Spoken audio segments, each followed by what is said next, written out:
Okay, so let's dive into this. For decades, the collapse of the incredible Indus Valley Civilization was blamed on a foreign invasion. And the story that really grabbed hold of the popular imagination? Well, it got its start back in the 1940s. Right, so when archaeologist Mortimer Wheeler found a few scattered skeletons at the ancient city of Mohenjo-Daro, his conclusion was, dramatic, to say the least. He pointed the finger squarely at Indra, the warrior god of the ancient Vedic texts, basically suggesting that the people who worshiped this god were the ones who destroyed the Harappan cities. And just like that, the Aryan invasion theory was cemented in the public mind. The idea was pretty simple. You have these fair-skinned, chariot-riding warriors who just swept down from Central Asia. They conquered the local dark-skinned population, and then they imposed their own culture and language, which of course would become the foundation of classical India. But is that what really happened? To see why this theory is just plain wrong, we've got to go back to the crime scene itself. You know, those skeletons that Wheeler found. His entire case for a violent conquest rested on them. So here's the reality versus the myth. Years after Wheeler made his big claim, another archaeologist, an American named Kenneth Kennedy, did a really detailed forensic analysis on those very same skeletons. And his conclusion was stunning. There were no signs of a violent death. Not one. No sword cuts, no arrow wounds, no bastion skulls from a big battle. The so-called massacre, it was a complete fantasy. Okay, so the physical evidence of violence is, well, it's just not there. But let's just think about this logically for a second. When a whole new group of people moves in and takes over a place, they bring their stuff with them, right? Their own style, their own tools, their own way of doing things. And that's the huge problem for the invasion theory. Archaeologists have found zero, and I mean zero, break in the material culture. Across the exact same centuries that this supposed invasion was happening, everyday items stayed exactly the same. The pottery designs, the tools, even the beads in the cooking pots, they all remained consistent. There is simply no Aryan layer in the archaeology. It doesn't exist. So, with no signs of war and absolutely no change in the archaeological record, the entire idea of a violent invasion and some kind of cultural replacement just falls apart. The invasion simply never happened. But here's where it gets really fascinating. Maybe the most powerful piece of evidence against this invasion theory isn't found in bones or pots. No, it's written in the very geography of the land and in ancient texts.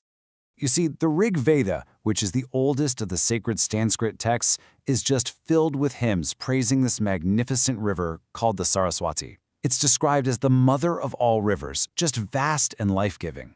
For a long time, scholars just figured it was purely mythical. But modern science has proven them wrong. Satellite imagery has now revealed the ancient channel of a massive river, right where the texts said it would be. But here's the paradox, the part that changes everything.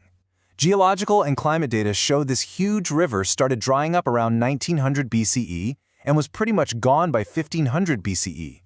Now remember, the invasion theory claims the Aryans, the supposed authors of the Rig Veda, didn't even show up until 1500 BC. Do you see the problem here?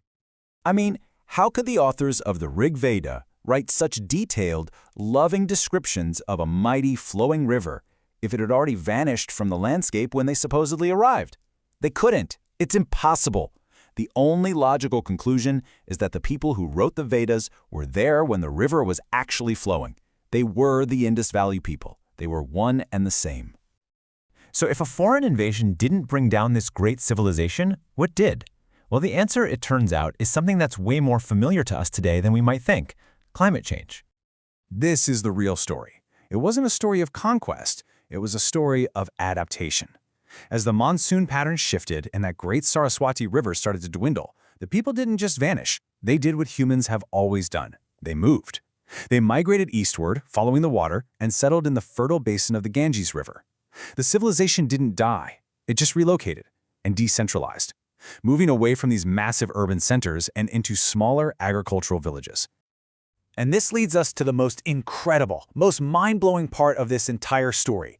The civilization never actually ended. It just transformed, carrying its culture, its traditions, and its knowledge forward in an unbroken chain that literally continues to this day. Just look at the evidence. The famous Pashupati seal showing a figure in a meditative pose surrounded by animals, it's widely seen as a proto-Shiva. Those fire altars, which are central to Vedic fire rituals, have been excavated at Harappan sites like Kalibangan. We have figurines in a namaste pose and seals showing yogic postures.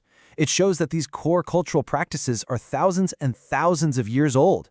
This wasn't an imported culture, it was indigenous from the very beginning. What we're actually looking at here is an astonishing 5,000 years of cultural continuity. The people of the Indus-Saraswati civilization didn't disappear. They are the direct ancestors of over 1 billion people living in India today. The civilization evolved, it never ever died. So you have to ask, why did this invasion myth stick around for so long? Well, it served a very distinct purpose back in the colonial era. The narrative suggested that anything sophisticated in India, like its language or its philosophy, must have been brought in by lighter-skinned outsiders, rather than originating with the indigenous people themselves. But as we've seen, the evidence from archaeology, from geology, from cultural studies, it tells a very different story. It's one of resilience, of adaptation, and of deep indigenous origins. Now, this topic is still one of the most heated debates in history, so I want to know what you think. Is the Aryan theory completely outdated, or do you believe there's still some evidence for it? Let's get a discussion going in the comments below. If you want more explainers that challenge the history books, make sure to subscribe. Thanks for watching, and we hope to see you in the next one.